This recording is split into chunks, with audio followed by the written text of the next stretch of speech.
First ನನ್ಗೆ inspire ಆಗಿದ್ದ story ಅಂತಂದ್ರೆ ಇನ್ಫೋಸಿಸ್ ಮೇಲೆ ಏನಾದ್ರು 10,000 ಹಾಕಿದ್ರೆ 92 crores ಆಗ್ತಿತ್ತು. ಇಷ್ಟು ದೊಡ್ಡ ಮಟ್ಟದಲ್ಲಿ ಸ್ಟಾಕ್ಸ್ಗಳು ಬೆಳೆಯುತ್ತೆ, ಇಷ್ಟು ದೊಡ್ಡ ಮಟ್ಟದಲ್ಲಿ ಶೇರ್ಗಳು ಲಾಭ ಕೊಡುತ್ತೆ ಅಂತ ಇಷ್ಟೊಂದೆಲ್ಲ ಪವರ್ ಇದೆಯಾ ಸ್ಟಾಕ್ ಮಾರ್ಕೆಟ್ ಹೇಳ್ಕೊಡ್ತೀವಿ ಅಂತ ಇನ್ಸ್ಟಿಟ್ಯೂಷನ್ಸ್ ಒಂದು ಪೇಪರ್ ಅಲ್ಲಿ ಹೋದೆ. ಫಸ್ಟ್ ಹೋಗಿ ಕಲ್ತ್ಕೊಂಡ್ ಬಂದೆ. ಬಟ್ ಆಮೇಲೆ ಗೊತ್ತಾಯ್ತು ಇಲ್ಲ, ಅದು ಅವ್ರು ಹೇಳ್ಕೊಟ್ಟಿದ್ದೇನು ಯೂಸ್ ಇಲ್ಲ ಅಂತ. ಎಷ್ಟೊಂದು ಜನ ಇವನ್ ಬೆಂಗಳೂರಲ್ಲೇ ಸ್ಟಾಕ್ ಮಾರ್ಕೆಟ್ ಕಲಿಸ್ತೀವಿ ಅಂತ ಅಡ್ವರ್ಟೈಸ್ಮೆಂಟ್ ಮಾಡ್ತಾರೆ, ಪೇಪರ್ ಅಲ್ಲಿ ಆಡ್ ಕೊಡ್ತಾರೆ, ಫೇಸ್ಬುಕ್ ಅಲ್ಲಿ ಆಡ್ ಕೊಡ್ತಾರೆ. ಬಟ್ ಅವ್ರಿಗೆ ಸರಿಯಾಗಿ ಏನು ಗೊತ್ತಿರಲ್ಲ. ಈ ತರದ ಎಕ್ಸ್ಪೀರಿಯನ್ಸಸ್ ತುಂಬಾ ಆಗಿದೆ. Small investment will grow bigger ಅಂತ, ವೆರಿ ಬಿಗ್. ಆ ಒಂದು ಥಾಟ್ ನನ್ಗೆ ತುಂಬಾ ಇನ್ಸ್ಪೈರ್ ಆಯ್ತು. ಅವಾಗ ಕಲಿಬೇಕು ಅಂತ ಅನಿಸ್ತು. ಸಕ್ಸಸ್ ಸ್ಟೋರೀಸ್ ನ ಲೈಕ್ ರಾಕೇಶ್ ಜುಂಜುನ್ವಾಲಾ ಅವರಾಗಿರ್ಬೋದು, ವಾರೆನ್ ಬಫೆಟ್ ಅವರಾಗಿರ್ಬೋದು, ವಿಜಯ್ ಕೆಡಿ ಅವರಾಗಿರ್ಬೋದು, ಇಂಥವ್ರು ನೋಡಿ ಬರ್ತಾರೆ. ನೀವು ಪೇಪರ್ ಆಡ್ ಮಾಡ್ಬಿಟ್ಟು ನಿಮ್ ಸ್ಟಾಕ್ ಮಾರ್ಕೆಟ್ಗೆ ಎಂಟರ್ ಮಾಡಿದ್ದೀರಾ. ಹೌದು ಸರ್, ನಾನು ಬೇಸಿಕಲಿ ಈಗ ಪ್ರೊಫೆಷನ್ ಬಂದು ಲಾಯರ್. ಈ ಫೀಲ್ಡ್ ಏನಕ್ಕೆ ಬರಬೇಕು ಅನ್ಸ್ತು? Because lawyer can make money. ನನ್ನ ಎಲ್ಲೋ ಪಾಡ್ಕಾಸ್ಟ್ ಅಲ್ಲೆಲ್ಲ ನೋಡೀನಿ, ಸುಪ್ರೀಂ ಕೋರ್ಟ್ ಅಲ್ಲಿ ಗಂಟೆ ಹಿಂಗೆ ನಿಮಿಷ ಓಡುತ್ತೋ ಹಂಗೆ ಕ್ರೋರ್ಸ್ ಓಡುತ್ತಂತೆ. ಆ ಫೀಲ್ಡ್ ಬಿಟ್ಟು ನಿಮ್ಗೆ ಯಾಕೆ ಸ್ಟಾಕ್ ಮಾರ್ಕೆಟ್ ಬರಬೇಕು ಅನ್ಸುತ್ತೆ? ಯಾವುದೇ ಫೀಲ್ಡ್ ಅಲ್ಲೂ ಸಹ ಮನಿ ಮಾಡೋದು ಈಸಿ ಅಲ್ಲ. ಸ್ಟಾಕ್ ಮಾರ್ಕೆಟಿಗೆ ಬಂದು ಆಮೇಲೆ ಲಾಯರ್ ಆಗಿ ಆಮೇಲೆ ಸ್ಟಾಕ್ ಮಾರ್ಕೆಟಿಗೆ ಬಂದಿಲ್ಲ. ನೀವು ಸ್ಟಾಕ್ ಮಾರ್ಕೆಟ್ ಅಷ್ಟೇ. ಬಟ್ ಎಲ್ಲರೂ ಅನ್ಕೊಂಡಿರೋದು ಸ್ಟಾಕ್ ಮಾರ್ಕೆಟ್ ತುಂಬಾ ಈಸಿ, ಬೇಗ ದುಡ್ಡು ಮಾಡ್ಬಿಡ್ಬೋದು ಅಂತ ಎಲ್ಲ ಅನ್ಕೊಂಡಿದ್ದಾರೆ. ಇಲ್ಲಿ ಬೇಗ ದುಡ್ಡು ಹೋಗುತ್ತೆ, ಬೇಗ ದುಡ್ಡು ಮಾಡೋದು ಕಷ್ಟ. ಏನಾದ್ರೂ ಸ್ವಲ್ಪ ಒಂದು 3-4 years ಸ್ಟಕ್ಕಿನ್ ಆಗ್ಬಿಟ್ರೆ ಇದಕ್ಕಿಂತ ಒಳ್ಳೆ ಫೀಲ್ಡ್ ಇನ್ನೊಂದು ಖಂಡಿತ ಇಲ್ಲ ಅಂತ. That is the most important thing. First ನಾವು ಮಾರ್ಕೆಟ್ ಏನು ಅಂತ ಅರ್ಥ ಮಾಡ್ಕೋಬೇಕು, ಆಮೇಲೆ ದುಡ್ಡು ಮಾಡೋದು. So before joining to the stock market ನಿಮ್ಮ ಫೈನಾನ್ಷಿಯಲ್ ಗೋಲ್ ಏನಿದೆ? ಈಗ ಎಲ್ಲರೂ ದುಡಿತಾರೆ, ಎಲ್ಲರೂ ದುಡ್ಡು ಮಾಡ್ತಾರೆ, ಕಷ್ಟಪಟ್ಟು ದುಡ್ಡು ಮಾಡ್ತಾರೆ. ಬಟ್ ಲೈಫ್ ಲಾಂಗ್ ನಾನು ದುಡ್ಕೊಂಡೇ ಇದ್ರೆ ನನ್ನ ಲೈಫ್ ನಾನು ಎಂಜಾಯ್ ಮಾಡ್ತಾ ಇದ್ದೆ. If you didn't find a way earn while you sleep you will work until you die ಅಂತ. ನಾನು ಇನ್ವೆಸ್ಟಿಂಗ್ ಶುರು ಮಾಡಿದ್ದು 2023 ಅಲ್ಲಿ. ಅಂದ್ರೆ ಒಂದು 6 years ನಾನು ಇನ್ವೆಸ್ಟ್ ಮಾಡಿಲ್ಲ, ಬರೀ ಟ್ರೇಡಿಂಗ್ ಮಾಡಿದ್ದೀನಿ. ಫಸ್ಟ್ ಟ್ರೇಡಿಂಗ್ ಅಲ್ಲಿ ಚೆನ್ನಾಗಿ ಲಾಭ ಮಾಡೋಣ, ಆಮೇಲೆ ಅದ್ರಲ್ಲಿ ಇನ್ವೆಸ್ಟ್ ಮಾಡೋಣ. ಬಟ್ ಆಕ್ಚುಲಿ ನಾವು ಕರೆಕ್ಟ್ ಆಗಿ ಲಾಭ ಮಾಡಬೇಕು ಅಂತಂದ್ರೆ ಉಲ್ಟಾ ಮಾಡಬೇಕು. ಇದು trading hub is not my first course. Lot of things ನಾನು ತುಂಬಾ ಸುತ್ತಾಡಿದ್ದೀನಿ, ನಾನು ಕಲೀಲೇಬೇಕು ಅಂತ ತುಂಬಾ ಹುಡುಕಾಡಿದ್ದೀನಿ. ಅದರಲ್ಲಿ ಟ್ರೇಡಿಂಗ್ ಹಬ್ಬಿಗೆ ನಾನು 2024 ಅಲ್ಲಿ ಜಾಯ್ನ್ ಆದೆ. ಟ್ರೇಡಿಂಗ್ ಹಬ್ ಆದ್ಮೇಲೆ ಯಾವುದು ಇನ್ಸ್ಟಿಟ್ಯೂಷನ್ ನಾನು ಇದುವರೆಗೂ ಜಾಯ್ನ್ ಆಗಿಲ್ಲ. ಯಾಕಂದ್ರೆ ಅಷ್ಟು ಕಲ್ತಿದ್ದೀನಿ, ನನಗೊಂದು ಸ್ಯಾಟಿಸ್ಫ್ಯಾಕ್ಷನ್ ಸಿಕ್ಕಿದೆ ಇಲ್ಲಿ ಕಲ್ತಾಗ. ಆ್ಯಂಡ್ ಇಲ್ಲಿ ಪ್ರಾಫಿಟ್ಸ್ನ ನೋಡಿದ್ದೀನಿ. ಲಾಂಗ್ ಟರ್ಮಲ್ಲಿ ಪ್ರಾಫಿಟ್ಸು ಸಸ್ಟೈನ್ ಆಗಿದೆ. That is the most important thing. More over ಅದೇ ನಾನು ಆಗಲೇ ಹೇಳಿದಾಗೆ ಒಂದು 100% ಪ್ರಾಫಿಟ್ ಬರುತ್ತೆ, ಒಂದೇ ದಿವಸದಲ್ಲಿ ಡಬಲ್ ಆಗುತ್ತೆ. ಆ ಒಂದು ಎಕ್ಸ್ಪೆಕ್ಟೇಷನಿಂದ ಆಮೇಲೆ ತಿಂಗಳಿಗೆ 10% ಬರುತ್ತೆ, ತಿಂಗಳಿಗೆ 5% ಬರುತ್ತೆ, ಈಗ ತಿಂಗಳಿಗೆ 2-3% ಬರುತ್ತೆ ಅನ್ನೋ ಒಂದು ಎಕ್ಸ್ಪೆಕ್ಟೇಷನ್ಗೆ ಬಂದು ನಿಂತಿದೆ ನನ್ನ ಎಕ್ಸ್ಪೆಕ್ಟೇಷನ್. ಯಾಕೆಂದ್ರೆ ನಾವು ಕಲಿತಾ ಗೊತ್ತಾಗುತ್ತೆ ನಾವು ಎಷ್ಟು ಮಾಡ್ಬೋದು ಅಂತ.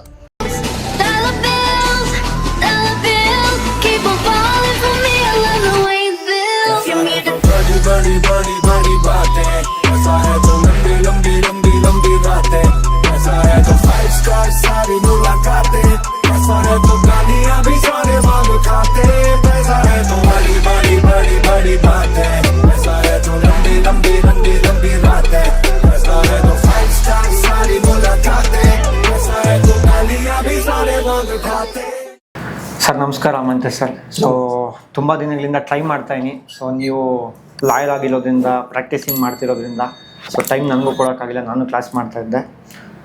ಸೊ ನೀವು ನಮ್ಮ ಸ್ಟಾರ್ ಪರ್ಫಾರ್ಮರ್ ಅಂತಾರೆ, ಏನಂತೀವಿ ಅಂದರೆ ಟ್ರೇಡಿಂಗಲ್ಲಿ ಸ್ಟಾರ್ ಪರ್ಫಾರ್ಮೆನ್ಸ್ ಅಂತ ಒಂದು ಕಾನ್ಸೆಪ್ಟ್ ಮಾಡ್ತಾ ಇದ್ದೀವಿ. ಫಸ್ಟ್ ಗೆಸ್ಟ್ ನೀವೇ, ಓಕೆನಾ? ಯಾಕಂದರೆ ನನ್ನ ಜೊತೆ ಹೋಲ್ಡಲ್ಲಿಂದ ಟಚ್ ಇರೋದು ನೀವೇ, ನಮ್ಮ ಸ್ಟಾರ್ಟ್ ಆದಾಗಿಂದ ಟಚಲ್ಲಿರೋದು ನೀವೇ. ಇವಾಗ ಬರ್ತಾ ಇದ್ದಾರೆ, ಹೌಸ್ ವೈಫ್ಸು ಬರ್ತಾ ಇದ್ದಾರೆ, ತುಂಬ ಜನ ಹೋಲ್ಡ್ ಪರ್ಸನ್ಸು ಬರ್ತಾ ಇದ್ದಾರೆ. ಬಟ್ ಫಸ್ಟ್ ನಿಮ್ಮನ್ನೇ ಕಲಿಬೇಕು ಅಂತ ನಿಮ್ಮನ್ನೇ ಕರೆದೆ, because you are the one of the oldest student for the training hub Karnataka. ಹೇಳಿ ಸರ್, ಫಸ್ಟ್ ನಿಮ್ಮ ಪರಿಚಯ ಮಾಡ್ಕೊಳ್ಳಿ. ಸೊ ಎಲ್ಲಿಂದ ನಿಮಗೆ ಸ್ಟಾಕ್ ಮಾರ್ಕೆಟ್ ಕಲಿಬೇಕು ಅನಿಸ್ತು, ನೀವೇನು ಪ್ರೊಫೆಷನ್ ಮಾಡ್ತಾ ಇದ್ದೀರಾ, ಓಕೆನಾ? ಸೊ ಪರಿಚಯ ಮಾಡ್ಕೊಳ್ಳಿ. ಎಲ್ರಿಗೂ ನಮಸ್ಕಾರ. ನನ್ನ ಹೆಸರು ಮಹಾಂತೇಶ್ ಅಂತ. ನನಗೆ ಸ್ಟಾಕ್ ಮಾರ್ಕೆಟ್ ಕಲಿಬೇಕು ಅಂತ ತುಂಬ ವರ್ಷಗಳ ಮುಂಚೆನೇ ಅಂತ ಅನ್ನಿಸ್ತು. ಫಸ್ಟು ನನಗೆ ಇನ್ಸ್ಪೈರ್ ಆಗಿದ್ದ ಸ್ಟೋರಿ ಅಂತಂದರೆ, ಫಸ್ಟು ನಾನು ಪೇಪರಲ್ಲಿ ಏನೋ ಒಂದು ಅಡ್ವರ್ಟೈಸ್ಮೆಂಟ್ ಓದ್ತಾ ಇದ್ದೆ. 1980 ನೀವೇನಾದರೂ 10,000 ಇನ್ವೆಸ್ಟ್ ಮಾಡಿದರೆ ವಿಪ್ರೋ ಶೇರ್ಸ್ ಮೇಲೆ, ಈಗ ಅದು ಒಂದು 550 crores ಆಗ್ತಿತ್ತು ಅಂತ. ಇವಾಗ ಇನ್ನೂ ಜಾಸ್ತಿ ಆಗಿರುತ್ತೆ. ಬಟ್ ನಾನು ಅಡ್ವರ್ಟೈಸ್ಮೆಂಟ್ ಓದಿದ್ದು ತುಂಬ ಒಂದು 7 years ಬ್ಯಾಕ್. ಆವಾಗ ಆ್ಯಂಡ್ ಇನ್ಫೋಸಿಸ್ ಮೇಲೆ ಏನಾದರೂ 10,000 ಹಾಕಿದರೆ 92 crores ಆಗ್ತಿತ್ತು. ಈ ಥರ ಇಷ್ಟು ದೊಡ್ಡ ಮಟ್ಟದಲ್ಲಿ ಸ್ಟಾಕ್ಸ್ಗಳು ಬೆಳೆಯುತ್ತೆ, ಇಷ್ಟು ದೊಡ್ಡ ಮಟ್ಟದಲ್ಲಿ ಶೇರ್ಗಳು ಲಾಭ ಕೊಡುತ್ತೆ ಅಂತ ನಾನು ಪೇಪರ್ನಲ್ಲಿ ಓದ್ತಾ ಇದ್ದೆ. ಆವಾಗ ನನಗೆ ಬಹಳ ಆಶ್ಚರ್ಯ ಆಗ್ತಾಯಿತ್ತು, ಇಷ್ಟೊಂದೆಲ್ಲ ಪವರ್ ಇದೆಯಾ ಸ್ಟಾಕ್ ಮಾರ್ಕೆಟ್ಗೆ ಅಂತ ಅನಿಸ್ತಾಯಿತ್ತು. ಆವಾಗ ಅನ್ನಿಸ್ತು ನನಗೆ ಕಲಿಬೇಕು ಅಂತ. ಹೀಗೆ ಫ್ಯೂ ಮಂತ್ಸ್ ಆದಮೇಲೆ ಯಾವುದೋ ಒಂದು ಅಡ್ವರ್ಟೈಸ್ಮೆಂಟ್ ನೋಡಿದೆ, ಸ್ಟಾಕ್ ಮಾರ್ಕೆಟ್ ಹೇಳ್ಕೊಡ್ತೀವಿ ಅಂತ ಇನ್ಸ್ಟಿಟ್ಯೂಷನ್ಸ್ ಒಂದು ಪೇಪರಲ್ಲಿ. ಅಲ್ಲಿ ಹೋದೆ ಫಸ್ಟ್. ನಾನು 2017 ನಾನು ಹೇಳ್ತಾ ಇರೋದು ಜರ್ನಿ. ಅಲ್ಲಿ ಹೋಗಿ ಕಲ್ತ್ಕೊಂಡ್ ಬಂದೆ. ಬಟ್ ಆಮೇಲೆ ಗೊತ್ತಾಯ್ತು ಇಲ್ಲ ಅದು ಅವ್ರು ಹೇಳ್ಕೊಟ್ಟಿದ್ದೇನು ಯೂಸ್ ಇಲ್ಲ ಅಂತ. ಈ ಥರದ್ದು ಸಾಕಷ್ಟು ಎಕ್ಸ್ಪೀರಿಯನ್ಸಸ್ ಆಗಿದೆ ನನಗೆ. ಅಂದರೆ ಎಷ್ಟೊಂದು ಜನ ಈವನ್ ಬೆಂಗಳೂರಲ್ಲೇ ಸ್ಟಾಕ್ ಮಾರ್ಕೆಟ್ ಕಲಿಸ್ತೀವಿ ಅಂತ ಅಡ್ವರ್ಟೈಸ್ಮೆಂಟ್ ಮಾಡ್ತಾರೆ, ಪೇಪರಲ್ಲಿ ಆ್ಯಡ್ ಕೊಡ್ತಾರೆ, ಫೇಸ್ಬುಕ್ಕಲ್ಲಿ ಆ್ಯಡ್ ಕೊಡ್ತಾರೆ, ಬಟ್ ಅವ್ರಿಗೆ ಸರಿಯಾಗಿ ಏನೂ ಗೊತ್ತಿರಲ್ಲ. ಈ ಥರದ ಎಕ್ಸ್ಪೀರಿಯನ್ಸಸ್ ತುಂಬ ಆಗಿದೆ. ಬಟ್ ನನಗೆ ಇನ್ಸ್ಪೈರ್ ಆಗಿದ್ದು ಏನಂತಂದರೆ small investment will grow bigger ಅಂತ, ವೆರಿ ಬಿಗ್ಗರ್. ಆ ಒಂದು ಥಾಟ್ ನಂಗೆ ತುಂಬ ಇನ್ಸ್ಪೈರ್ ಆಯಿತು, ಅವಾಗ ಕಲಿಬೇಕು ಅಂತ ಅನಿಸ್ತು. ಅಂದ್ರೆ ಫೈನಲಿ ನೀವು ನ್ಯೂಸ್ ಪೇಪರ್ ಓದ್ತಿದ್ದಾಗ ನಿಮ್ಗೆ ಸ್ಟಾಕ್ ಮಾರ್ಕೆಟ್ ಗೊತ್ತಾಯ್ತು. ಕೆಲವರು ಸೋರ್ಸ್ ಒಬ್ಬೊಬ್ಬರಿಂದ ಒಬ್ಬೊಬ್ರು ಗೊತ್ತಾಗುತ್ತೆ, ಕೆಲವರು ಸೋಷಿಯಲ್ ಮೀಡಿಯಾದಿಂದ ಗೊತ್ತಾಗುತ್ತೆ, ಕೆಲವರು ಆಲ್ರೆಡಿ ಸಕ್ಸಸ್ ಸ್ಟೋರೀಸ್ ನ ಲೈಕ್ ರಾಕೇಶ್ ಜುಂಜುನ್ವಾಲಾ ಅವರಾಗಿರ್ಬೋದು, ವಾರೆನ್ ಬಫೆಟ್ ಅವರಾಗಿರ್ಬೋದು, ವಿಜಯ್ ಕೆಡಿ ಅವರಾಗಿರ್ಬೋದು, ಇಂಥವ್ರು ನೋಡ್ ಬರ್ತಾರೆ. ನೀವು ಪೇಪರ್ ಆಡ್ ನೋಡ್ಬಿಟ್ಟು ನಿಮ್ ಸ್ಟಾಕ್ ಮಾರ್ಕೆಟ್ಗೆ ಎಂಟರ್ ಮಾಡಿದಿಲ್ಲ, ಒಂದು ಹೊಸ ಕಾನ್ಸೆಪ್ಟ್. ಓಕೆ, ಎಲ್ಲರೂ ಒಂದೊಂದು ಸೋರ್ಸ್ ಇಂದ ಬರ್ತಾರೆ. ನೀವು ಜಸ್ಟ್ ಪೇಪರ್ ಅಲ್ಲಿ ಓದ್ಬಿಟ್ಟು ವಿಪ್ರೋ ಶೇರ್ಸ್ ಅಲ್ಲಿ ಇನ್ವೆಸ್ಟ್ ಮಾಡಿದ್ರೆ ಈ ತರ ಆಗ್ತಿತ್ತು ಅಂತ ನೀವು ಬಂದಿದ್ದೀರಾ. ಸರ್ ನಿಮ್ ಪ್ರೊಫೆಷನ್ ಏನು ಸರ್? ಸರ್ ನಾನು ಬೇಸಿಕಲಿ ಈಗ ಪ್ರೊಫೆಷನ್ ಬಂದು lawyer. Okay, lawyer. Super, lawyer. Okay, so ನಿಮಗೆ ಆ ಫೀಲ್ಡ್ಗೆ, ಓಕೆ, ಲಾಯರ್ ಫೀಲ್ಡಲ್ಲಿ ಇದ್ದೀರಾ ಆಲ್ರೆಡಿ ನೀವು, ಓಕೆನಾ? ಸೊ ಈ ಫೀಲ್ಡ್ಗೆ ಏನಕ್ಕೆ ಬರಬೇಕು ಅನಿಸ್ತು? ಸೊ ನಥಿಂಗ್ ಬಟ್ ಸ್ಟಾಕ್ ಮಾರ್ಕೆಟ್ಗೆ ಏನಕ್ಕೆ ಬರಬೇಕು ಅನಿಸ್ತು? Because lawyer can make money. ನಾನು ಎಲ್ಲೋ ಪಾಡ್ಕಾಸ್ಟ್ ಅಲ್ಲೆಲ್ಲ ನೋಡೀನಿ, ಸುಪ್ರೀಂ ಕೋರ್ಟ್ ಅಲ್ಲಿ ಗಂಟೆ ಹಿಂಗೆ ನಿಮಿಷ ಓಡುತ್ತೋ ಹಂಗೆ ಕ್ರೋರ್ಸ್ ಓಡುತ್ತಂತೆ. ಸೊ ಅದು ನಿಜನಾ ಲಾಯರ್ ಫೀಲ್ಡ್ ಅಲ್ಲಿ? ಬಟ್ ಆ ಫೀಲ್ಡ್ ಬಿಟ್ಟು ನಿಮ್ಗೆ ಯಾಕೆ ಸ್ಟಾಕ್ ಮಾರ್ಕೆಟ್ ಬರಬೇಕು ಅನಿಸ್ತು? ಸರ್ ಆ ಫೀಲ್ಡ್ ಬಿಟ್ಟೇನು ನಾನು ಬಂದಿಲ್ಲ. ಅಂಡ್ ನೀವು ಒಂದು ಹೇಳಿದ್ರಿ ಲಾಯರ್ ಕ್ಯಾನ್ ಮೇಕ್ ಮನಿ ಅಂತ. ಸರ್ ಯಾವುದೇ ಫೀಲ್ಡ್ ಅಲ್ಲೂ ಸಹ ಮನಿ ಮಾಡೋದು ಈಸಿ ಅಲ್ಲ. Either stock market or a lawyer, ಯಾವುದೇ ಪ್ರೊಫೆಷನಲ್ ಆಗಲಿ ಅವ್ರವ್ರ ಕಷ್ಟ ಏನು ಅಂತ ಅವ್ರವ್ರಿಗೆ ಗೊತ್ತಿರುತ್ತೆ. ಕರೆಕ್ಟ್. ಅಂಡ್ ನಾನು ಸ್ಟಾಕ್ ಮಾರ್ಕೆಟಿಗೆ ಬಂದು ಆಮೇಲೆ ಲಾಯರ್ ಆದೆ. ಲಾಯರ್ ಆಗಿ ಆಮೇಲೆ ಸ್ಟಾಕ್ ಮಾರ್ಕೆಟಿಗೆ ಬಂದಿಲ್ಲ. ಸೊ ನೀಟಾಗಿ ಕೇಳಿಸ್ಕೊಳ್ಳಿ ಎಲ್ಲರೂ. ಫಸ್ಟ್ ಎಲ್ಲರೂ, ಸೊ ನನಗೂ ಕನ್ಫ್ಯೂಷನ್ ಇತ್ತು. ಫಸ್ಟ್ ಅವರು ಸ್ಟಾಕ್ ಮಾರ್ಕೆಟ್ ಅಲ್ಲಿ ಕಲ್ತ್ಕೊಂಡು ಆಮೇಲೆ ಲಾಯರ್ ಆಗಿದ್ದಾರೆ, ಅದೊಂದು ಅಡ್ವಾಂಟೇಜ್ ಅವ್ರಿಗೆ. ಹೇಳಿ. ಓಕೆ, ಅಂಡ್ ನಾನು ಲಾಯರ್ ಆಗಿ 3 years ಇಂದ ಪ್ರಾಕ್ಟೀಸ್ ಮಾಡ್ತಾ ಇದ್ದೀರಾ? ಹೌದು. ನಾನು ಸ್ಟಾಕ್ ಮಾರ್ಕೆಟ್ ಫೀಲ್ಡಿಗೆ ಬರಬೇಕು ಅಂತ ಅನ್ಸಿದ್ದು 2017 ಅಲ್ಲಿ. ಓಕೆ, ಸೊ ನಾನು ಅಂಡ್ ನೀವು ಸ್ಟಾಕ್ ಮಾರ್ಕೆಟು ಅಷ್ಟೇ, ಬಟ್ ಎಲ್ಲರೂ ಅನ್ಕೊಂಡಿರೋದು ಸ್ಟಾಕ್ ಮಾರ್ಕೆಟ್ ತುಂಬ ಈಸಿ, ಬೇಗ ದುಡ್ಡು ಮಾಡ್ಬಿಡ್ಬೋದು ಅಂತ ಎಲ್ಲ ಅನ್ಕೊಂಡಿದ್ದಾರೆ. ಆಕ್ಚುಯಲ್ ಆಗಿ ಇಲ್ಲಿಗೆ ಬಂದ ಮೇಲೆ ಗೊತ್ತಾಗುತ್ತೆ ಇಲ್ಲಿನ ಕಷ್ಟ ಏನು ಅಂತ. ಇಲ್ಲಿ ಬೇಗ ದುಡ್ಡು ಬೇಕಾದ್ರೆ ಹೋಗುತ್ತೆ, ಬೇಗ ದುಡ್ಡು ಮಾಡೋದು ಕಷ್ಟ. ಬರಲ್ಲ. ದುಡ್ಡು ಬೇಗ ಬೇಕಾದ್ರೆ ಹೋಗುತ್ತೆ, ದುಡ್ಡು ಮಾಡೋದು ಕಷ್ಟ. ಇದ್ರಲ್ಲಿ ಏನಾದ್ರೂ ಸ್ವಲ್ಪ ಒಂದು 3-4 years ಸ್ಟಕ್ಕಿನ್ ಆಗ್ಬಿಟ್ರೆ ಇದಕ್ಕಿಂತ ಒಳ್ಳೆ ಫೀಲ್ಡ್ ಇನ್ನೊಂದು ಇರೋದು ಖಂಡಿತ ಇಲ್ಲ ಅಂತ ಅನ್ಸುತ್ತೆ. ಈವನ್ ನೀವು ಪ್ರಾಫಿಟ್ ಮಾಡ್ಲಿಲ್ಲ ಅಂತ ಒಂದು 3-4 years ಈ ಸ್ಟಾಕ್ ಮಾರ್ಕೆಟ್ ಅಲ್ಲಿ ಇದ್ರೆ ಮಾರ್ಕೆಟ್ ಏನು ಅಂತ ಅರ್ಥ ಆಗುತ್ತೆ. ಮಾರ್ಕೆಟ್ ಏನು ಅಂತ ಅರ್ಥ ಆಗುತ್ತೆ. That is the most important thing. First ನಾವು ಮಾರ್ಕೆಟ್ ಏನು ಅಂತ ಅರ್ಥ ಮಾಡ್ಕೋಬೇಕು, ಆಮೇಲೆ ದುಡ್ಡು ಮಾಡೋದು. ಸೊ ನೆಕ್ಸ್ಟ್, ಸೊ ಜನ ತುಂಬಾ ಕೇಳ್ತಿದ್ದು ಕ್ವಶನ್ಸ್ ಇವಾಗ ನಾನು ನಿಮಗೆ ಕೇಳ್ತಾ ಇದೀನಿ. ಓಕೆನಾ? ಎಲ್ಲ ಕಾಮೆಂಟ್ಸ್ ಅಲ್ಲಿ ಸೊ ನಾರ್ಮಲ್ ಆಗಿ ಕಾಮೆಂಟ್ಸ್ ಹಾಕ್ತಾರೆ, ನಾರ್ಮಲ್ ಆಗಿ. ಓಕೆ, ಏನೇನು ವರ್ಕ್ ಆಗ್ತಿದೆಯಾ, ಇದೆಲ್ಲ ಫೇಕ್. ಯಾಕಂದ್ರೆ 99% ಆಚೆ ಎಲ್ಲ ಫೇಕ್ ಇರೋದು ನೋಡ್ಬಿಟ್ಟು ಯಾವ್ದೋ ಪಾಪ ನಮ್ಮಂತವ್ರು ಇನ್ಸ್ಟಿಟ್ಯೂಷನ್ಸ್ ಇಟ್ಟಿರ್ತಾರೆ, ಹೇಳ್ಕೊಡೋರು ಇರ್ತಾರೆ ಕರೆಕ್ಟ್ ಆಗಿ, ಅದನ್ನು ಫೇಕ್ ಅನ್ಕೊಂಡ್ಬಿಡ್ತಾರೆ. ಎಸ್, ಎಲ್ಲ ಇನ್ಸ್ಟಿಟ್ಯೂಷನ್ಸ್ ಅಲ್ಲ, ಕೆಲವೊಂದಿದೆ ಚೆನ್ನಾಗಿ ಹೇಳ್ಕೊಡ್ತಾ ಇದಾರೆ. ನನ್ಗೆ ನನ್ನ ಫೀಲ್ಡ್ ಅಲ್ಲೂ ಸೀನಿಯರ್ಸ್ ನಂಗೆ ಸ್ವಲ್ಪ ಗೊತ್ತು, ಅವರು ಚೆನ್ನಾಗಿ ಹೇಳ್ಕೊಡ್ತಾ ಇದಾರೆ. Okay, so before joining to the stock market, ಓಕೆನಾ, ನಿಮ್ಮ ಫೈನಾನ್ಷಿಯಲ್ ಗೋಲ್ ಏನಿತ್ತು ಸರ್?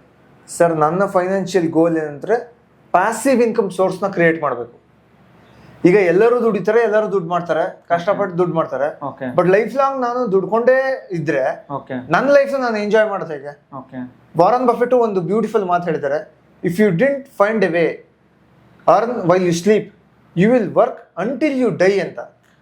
ಅಂದ್ರೆ ನಾವು ನಿದ್ದೆ ಮಾಡ್ತಾ ಇದ್ದಾಗ್ಲೂ ಸಹ ದುಡ್ಡು ಮಾಡೋದನ್ನ ಕಲೀಲಿಲ್ಲ ಅಂತಂದ್ರೆ ಸಾಯೋವರೆಗೂ ದುಡಿತಾನೇ ಇರ್ತೀವಿ. ಸೊ ನನ್ನ ಗೋಲ್, ವಾರೆನ್ ಬಫೆಟ್ ಅವರು ದ ಗಾಡ್ ಆಫ್ ಇನ್ವೆಸ್ಟಿಂಗ್ ಅಂತೀವಿ, ಅವ್ರು ಹೇಳೋದು ಅಷ್ಟೇ. ನಿದ್ರೆಯಲ್ಲಿ ಅಂದ್ರೆ ನಿದ್ದೆ ಮಾಡೋವಾಗ ನಿಮ್ಗೆ ಏನಾದ್ರು ಇನ್ಕಮ್ ಬರಕ್ ಸ್ಟಾರ್ಟ್ ಆಯ್ತು ಅಂದ್ರೆ, ಓಕೆನಾ, ಅದು one of the passive income. ಇಲ್ಲ ನಿಮ್ಗೇನಾದ್ರೂ ಆ ಥರ ಆಗಿಲ್ಲ ಅಂದ್ರೆ ನೀವು ಸತ್ತೋವರೆಗೂ ದುಡಿಬೇಕು ಅಂತ ಎಕ್ಸ್ಪ್ಲನೇಷನ್. ಇದು quotation the great Warren Buffett. Okay sir, super, ತುಂಬಾ ತಿಳ್ಕೊಂಡಿದ್ದೀರಾ. ಓಕೆ, ನೀವು ಯಾವಾಗ ಸ್ಟಾರ್ಟ್ ಮಾಡಿದ್ರಿ ನಿಮ್ಮ ಇನ್ವೆಸ್ಟಿಂಗ್ ಮತ್ತೆ ಟ್ರೇಡಿಂಗ್ ಜರ್ನಿನ, ಸ್ಟಾಕ್ ಮಾರ್ಕೆಟ್ ಜರ್ನಿನ? ಸರ್ ನಾನು ಸ್ಟಾಕ್ ಮಾರ್ಕೆಟ್ ಜರ್ನಿನ ಶುರು ಮಾಡಿದ್ದು 2017 ಅಲ್ಲಿ. ಅದೇ ಹೇಳಿದ್ರೆ ಪೇಪರ್ ಆಡ್ ನೋಡಿ ಹೋಗಿ ಇದನ್ನ ಮಾಡಿ ಆಲ್ಮೋಸ್ಟ್ ಇವತ್ತು 9 years ಆಗುತ್ತೆ. ಹೌದು, 9 years ಆಗುತ್ತೆ. 9 years ಆಗುತ್ತೆ. ಆದ್ರೆ ನಾನು ಇನ್ವೆಸ್ಟಿಂಗ್ ಶುರು ಮಾಡಿದ್ದು 2023 ಅಲ್ಲಿ. 23 ಅಲ್ಲಿ ಅಂದ್ರೆ ಒಂದು 6 years ನಾನು ಇನ್ವೆಸ್ಟ್ ಮಾಡಿಲ್ಲ, ಬರೀ ಟ್ರೇಡಿಂಗ್ ಮಾಡಿದೀನಿ. ಬಟ್ ಇಲ್ಲಿ ನಾನೊಬ್ಬನೇ ಇಲ್ಲ, ಎಲ್ಲರೂ ಬಿಗಿನರ್ಸ್ ಮಾಡೋ ತಪ್ಪೇನಂದ್ರೆ ಫಸ್ಟ್ ಟ್ರೇಡಿಂಗ್ ಅಲ್ಲಿ ಚೆನ್ನಾಗಿ ಲಾಭ ಮಾಡೋಣ, ಆಮೇಲೆ ಅದ್ರಲ್ಲಿ ಇನ್ವೆಸ್ಟ್ ಮಾಡೋಣ ಅಂತ. ಬಟ್ ಆಕ್ಚುಲಿ ನಾವು ಕರೆಕ್ಟ್ ಆಗಿ ಲಾಭ ಮಾಡ್ಬೇಕು ಅಂತಂದ್ರೆ ಉಲ್ಟಾ ಮಾಡ್ಬೇಕು.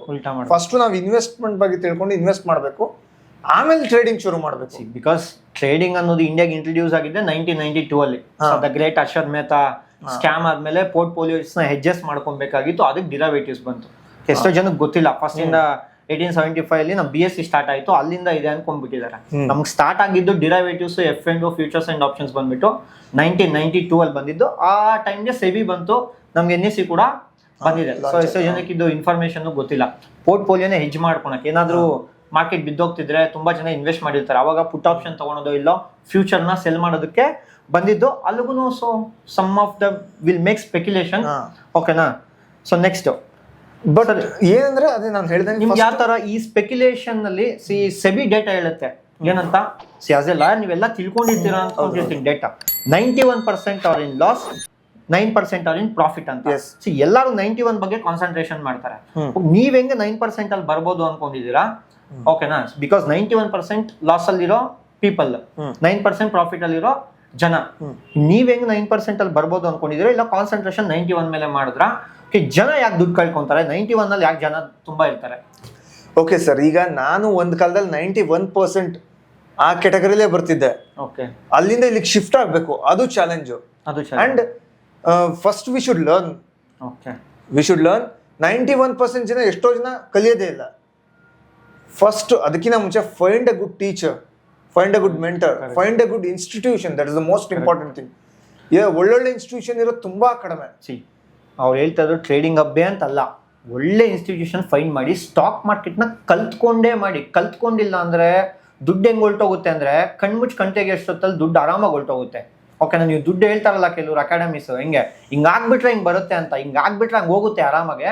So find a good teacher. First concentration on learning. Learning ಮಾಡ್ತಾ ಮಾಡ್ತಾ ಏನ್ ಮಾಡಿ, ಎಲ್ಲ ಕಟ್ ಮಾಡಿ. ಸೊ ನೀವು ಅರ್ನಿಂಗ್ ಮಾಡ್ತೀರಾ. ಓಕೆನಾ? Find a good teacher first. ನನಗೂ ನನ್ನ ಮೆಂಟರು ಚೆನ್ನೈಯಲ್ಲಿದ್ದಾರೆ, IT ಜಗನ್ ಅಂತ. So is my mentor. ನನಗೆ ತುಂಬಾ ಇನ್ಸ್ಪೈರ್ ಆಗಿರುವಂತ ಪರ್ಸನ್. ಓಕೆ, ನನ್ಗೆ ಅವರ ಆಪ್ಷನ್ ಸೆಲ್ಲಿಂಗ್ ಅಂದ್ರೆ ಏನು ಅದೆಲ್ಲ ಅವ್ರು ನೋಡಿ ಕಲ್ತಿರೋದೆ ನಾನು. ಓಕೆನಾ?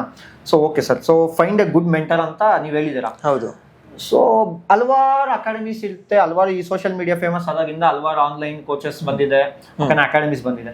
How to find the good sir? How to find ಆ ಕನ್ಫ್ಯೂಷನ್ ಯಾರು, ಒಳ್ಳೆಯವ್ರು ಯಾರು, ಕೆಟ್ಟವ್ರು ಯಾರು ಅಂತ. ಆಲ್ರೆಡಿ ನೀವು ಹೇಳಿದ್ರಿ ನನಗೆ ಸರ್ 4 ಹತ್ರ ಹೋಗಿ ಬಂದ್ಬಿಡಿ ಏನಿ ಅಂತ. ಓಕೆನಾ? ಸೊ ಯಾರ್ದು ಹೆಸರು ಬೇಡ. ಓಕೆ, ಅವ್ರು ಏನೇನ್ ಮಾಡಿದ್ರು, ಡಿಫ್ರೆನ್ಸ್ ನಾವೇನೇನ್ ಮಾಡಿದ್ವಿ. ಓಕೆ, ಈಗ ಕೆಲವೊಬ್ರು ಹೇಳ್ತಾರೆ ಒಂದೇ ದಿವಸದಲ್ಲಿ ದುಡ್ಡು ಡಬಲ್ ಆಗುತ್ತೆ, ಆ ಥರ ಎಲ್ಲ ಹೇಳ್ತಾರೆ. ಆಸ್ ಎ ಬಿಗಿನರ್ ನಮಗೆ ಅದು ನಿಜ ಇರ್ಬೋದು ಅಂತ ಅನ್ಸುತ್ತೆ. ಬಿಕಾಸ್ ಅವ್ರ ಪ್ರಾಫಿಟ್ಸ್ನ ತೋರಿಸ್ತಾರೆ. ಅವ್ರೇನು ಸುಮ್ಮನೆ ಹೇಳಲ್ಲ, ಸ್ಕ್ರೀನ್ ಶಾಟ್ ತೋರಿಸ್ತಾರೆ, ಪ್ರಾಫಿಟ್ ತೋರಿಸ್ತಾರೆ. ಯಾವತ್ತೋ ಒಂದು ದಿವಸ ನಿಮಗೆ ಪ್ರಾಫಿಟ್ ಬಂದಿರ್ಬೋದು. ಬಟ್ ಇಲ್ಲಿ ಪ್ರಾಫಿಟ್ ಮಾಡೋದ್ಕಿಂತ ಪ್ರಾಫಿಟ್ ಸಸ್ಟೈನ್ ಆಗಬೇಕು. ಅಂದರೆ ನಾನು ಒಂದು 30 ದಿವಸ ಟ್ರೇಡ್ ಮಾಡ್ತೀನಿ ಅಂತಂದರೆ 30 ದಿವಸದಲ್ಲಿ ಒಂದು 20 ದಿವಸನಾದರೂ ಟ್ರೇಡಿಂಗಲ್ಲಿ ಲಾಭ ಬಂದಿರಬೇಕು. ಆ ಥರ ಇರಬೇಕು, ಸಸ್ಟೈನ್ ಆಗಬೇಕು. ಇವತ್ತು ನಾನು 10,000 ಮಾಡಿಬಿಟ್ಟು ನಾಳೆ 20,000 ಕಳ್ಕೊಂಡ್ರೆ ಅಲ್ಲಲ್ಲಿ ಅರ್ಥ ಇಲ್ಲ, ವೇಸ್ಟ್ ಅದು. ಸೊ ಇನ್ನ ಕೆಲವರು ಪುಣ್ಯಾತ್ಮರು ಇರ್ತಾರೆ, 2 ಅಕೌಂಟ್ ಇಟ್ಕೊಂತಾರೆ. ಆ ಕಡೆ ಕಾಲ್ ಆಪ್ಷನ್ ತಗೊಂತಾರೆ, ಈ ಕಡೆ ಪುಟ್ ಆಪ್ಷನ್ ತಗೊಂತಾರೆ. ಓಕೆನಾ? ಸ್ಟೂಡೆಂಟ್ಸ್ ಯಾವ್ದು ಬಂದ್ರೆ ಅದನ್ನ ತೋರಿಸ್ತಾರೆ. ಸೊ 2 ಅಕೌಂಟ್ ಇಟ್ಕೊಂಡಿರ್ತಾರೆ. ಈ ಕಡೆ ಮಾರ್ಕೆಟ್ ಬೇರಿಶ್ ಅಂತ ಹಾಕ್ತಾರೆ, ಆ ಕಡೆ ಬುಲ್ಲಿಶ್ ಅಂತ ಹಾಕ್ತಾರೆ. ನೀವು ಕುತ್ಕೊಂಡಿರ್ತೀರ, ನಿಮ್ ನೋಡೋರ್ಗೆ ಏನ್ ಅನ್ಸುತ್ತೆ ಗೊತ್ತಿರಲ್ಲ. ಓಕೆ, ಈ ತರ ಮಾಡ್ತಾರ ಅಂತ. ಓಕೆನಾ? ಓ, ಬುಲ್ಲಿಶ್ ಹೋದ್ರೆ ನೋಡಿ ಇಲ್ಲಿ ದುಡ್ಡು ಮಾಡಿದೀನಿ, ಬೇರಿಶ್ ಹೋದ್ರೆ ಇಲ್ಲಿ ದುಡ್ಡು ಮಾಡಿದೀನಿ. ಸೊ ಇಂಥವ್ರಿಗೆ ಏನ್ ಹೇಳ್ತೀರಾ? ಇಂಥ ಅಕಾಡೆಮಿ ನಿಮ್ಗೆ ಯಾವ್ದಾದ್ರು ಸಿಗಾಕೊಂಡಿದ್ಯಾ ಸರ್? ಸರ್, ಇಂಥ ಸಿಗಾಕೊಂಡಿರ್ಬೋದು, ಬಟ್ ನಮ್ಗೆ ಅದು ಹಿಂಗೆ ಮಾಡಿದ್ರೆ ಅಂತ ನಮಗೂ ಹೇಳಕ್ಕಿಲ್ಲ. ಬೇರೆ ಬೇರೆ ಡಿಫ್ರೆಂಟ್ ಟೈಪ್ಸ್ ಆಫ್ ಡಿಫ್ರೆಂಟ್ ಮಾಡಿರ್ತಾರೆ. ಇರ್ಬೋದು. ಈಗ ನಾನು ಇದು trading hub is not my first course. Okay, lot of things ನಾನು ತುಂಬಾ ಸುತ್ತಾಡಿದ್ದೀನಿ, ನಾನು ಕಲೀಲೇಬೇಕು ಅಂತ ತುಂಬಾ ಹುಡುಕಾಡಿದ್ದೀನಿ.